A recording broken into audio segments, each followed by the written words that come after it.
while there's stories of human tragedy and emotions, there's the other side of it, which is the huge economic cost, a cost that India will have to bear during the time of a global slowdown. And one such industry which is going to get directly hit is travel and tourism, as many of these luxury hotels, including Hilton, Trident, and of course the Taj Mahal, have now been attacked, would mean certainly that at a time when everybody was looking forward for a very active tourist season, which is typically winter, now business is all set to take a big backseat.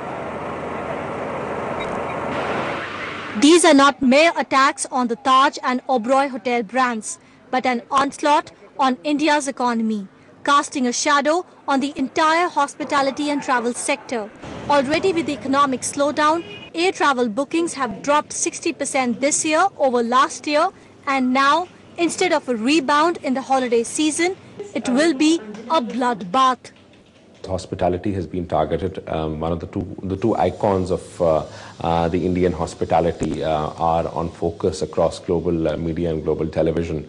I expect that the cancellations, which were at a range around 20-25% earlier, which was lower than last year, they will peak up to 50-60% over the next couple of days and weeks. Already, the hospitality sector had estimated 20% drop in the footfalls, and now with US, UK and Australia issuing travel advisories against India in the peak holiday season, the demand is likely to fall further.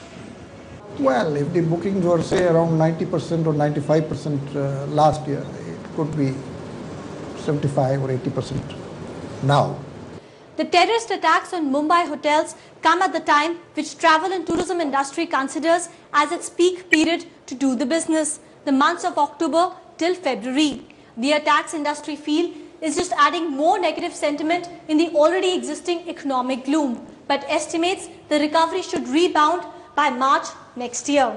In New Delhi, Neha Jain, NDTV.